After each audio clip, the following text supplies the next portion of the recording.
Hello friends, home cook মঞ্জুতে আপনাদের সবাইকে অনেক অনেক স্বাগত। আজ আমার রেসিপিতে থাকছে লাউ শাক চচ্চড়ি। আর এই চচ্চড়িটা আমি বানাবো সম্পূর্ণ নিরামিষভাবে। ভীষণই টেস্টি হয় আর হেলদিও বটে।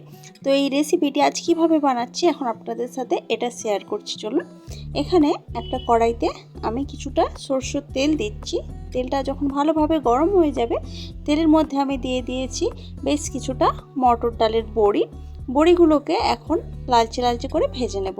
সুন্দরভাবে ভাজা হয়ে গেলে বড়িগুলো খেতেও বেশ ভালো লাগে। তো সুন্দর কালার চলে এসেছে বড়িগুলোর মধ্যে। এইভাবেই কিন্তু কন্টিনিউ নেড়ে চেড়ে বড়িগুলোকে ভাজতে হবে, যাতে বড়িগুলো সব দিক থেকে ভালোভাবে ভাজা হয়। তো বড়িগুলো ভালোভাবে ভেজে নেওয়ার পর আমি তুলে রাখছি কড়াই থেকে। এখন কড়াইতে যে তেলটা রয়ে গেছে ওই তেলেই কিন্তু আমি বাকি রান্নাটা করব। খুব বেশি তেল আমি ব্যবহার করব না এই রান্নাটা করার জন্য।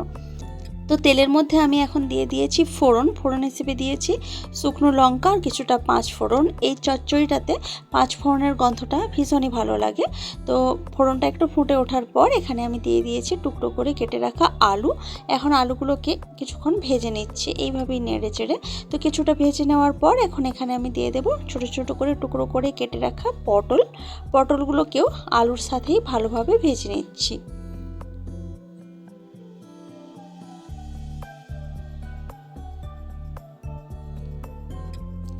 তো কিছুক্ষণ এইভাবেই আলু পটলগুলোকে ভেজে নিলাম। এখন আমি এর মধ্যে দিয়ে দিচ্ছি ছোট করে টুকরো করে কেটে রাখা বেগুন তো খুব তাড়াতাড়ি সফট হয়ে যায়, নরম হয়ে যায়।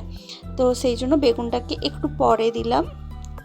আলু পটলটা একটু ভেজে নেওয়ার পর আমি বেগুনটাকে ভাজতে দিয়েছি। তো বেগুনটা একটু নাড়াচাড়া করে এখানে আমি দিয়ে দিয়েছি লাউ শাকের যে ডাঁটাগুলো থাকে সেই ডাঁটাগুলো। শাকটাকে এখন দিলাম না, শাকটা একটু পরে ব্যবহার করব।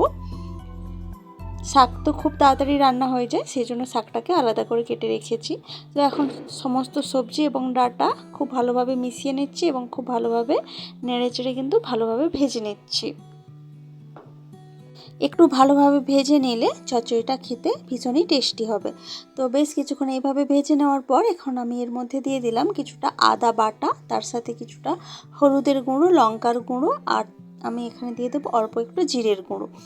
তো এই মশলাগুলো দেওয়ার পর এখন মশলাটাকে সব সবজির সাথে মিশিয়ে নিচ্ছি এবং কষিয়ে নিচ্ছি, যাতে করে আদার কাঁচা গন্ধটা চলে যায়।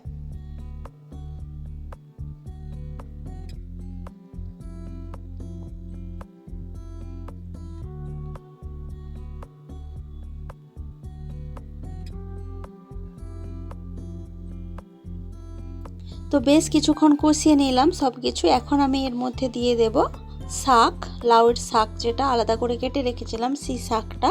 এখন সব কিছুর সাথে খুব ভালোভাবে শাকটাকে মিশিয়ে দেব।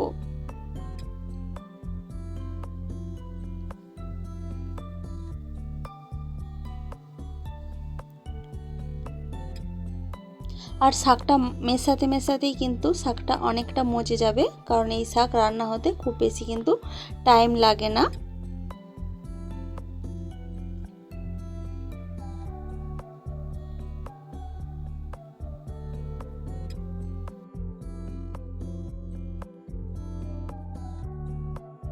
তো শাকটাকে সব কিছুর সাথে খুব ভালোভাবে মিশিয়ে দিয়েছি এবং শাকটা কিন্তু বেশ ভালোভাবে মজেও গেছে।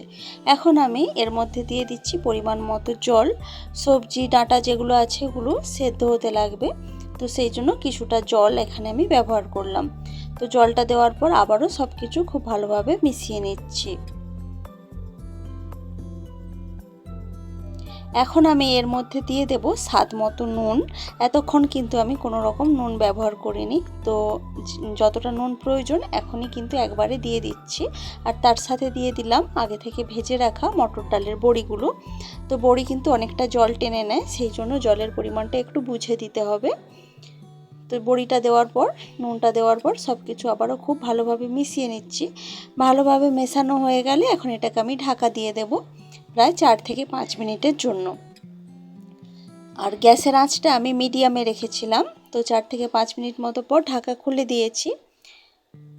আর জল যেটা রয়ে গেছে ওটা কিন্তু বাকি রান্নাটা হতে হতে ওটাও শুকনো হয়ে যাবে। তো আমি একটু চেক করে নিলাম আলুটা ঠিকঠাক সেদ্ধ হয়েছে কিনা। একদম পারফেক্টভাবে সেদ্ধ হয়ে গেছে। এখন আমি এর মধ্যে দিয়ে দিলাম সামান্য চিনি। লাউ শাকের চচ্চড়িতে একটু চিনি দিলে খেতে ভালো লাগে। তো চিনিটা দেওয়ার পর আবারও একটু মিশিয়ে আমি ঢাকা দিয়ে দিচ্ছি 1 থেকে 1.5 মিনিটের জন্য। 1 থেকে 1.5 মিনিট মতো পর ঢাকা খুলে দিয়েছি। এতক্ষণে চিনিটা গলে গিয়ে সব কিছুর সাথে খুব ভালোভাবে মিশে গেছে, এতে করে এই চচ্চড়ির টেস্টটা কিন্তু খুবই ভালো আসবে। এখন আমি একটু খুন্তির সাহায্যে একটু নেড়ে দিচ্ছি যাতে করে চচ্চড়িটার টেক্সচারটা ভালো আসে। একটু আলুগুলোকে ভেঙে দিচ্ছি যাতে সাধারণত চচ্চড়ি যেরকম হয় একটু ঘন্টর মতো সেরকম যেন দেখতে লাগে, খেতেও কিন্তু এতে ভালো লাগবে। তো তারপর দেখুন রেসিপিটা কিন্তু একদমই রেডি হয়ে গেছে। খুবই কম তেল মশলা ব্যবহার করে সুস্বাদু একটা চচ্চড়ি কিন্তু বানিয়ে নিয়েছি। তো রেসিপিটি আপনাদের কেমন লেগেছে সেটা কিন্তু কমেন্ট করে অবশ্যই জানাবেন। ভালো লাগলে লাইক কমেন্ট শেয়ার করবেন এবং প্লিজ আমার চ্যানেলটি সাবস্ক্রাইব করে আমার পাশে থাকবেন। তো আজকের ভিডিওটা এ পর্যন্তই থাক, দেখা হচ্ছে অন্য কোনো দিন অন্য কোনো ভিডিওতে অন্য কোনো রেসিপির সাথে। তো আজকের মতো টাটা বাই বাই।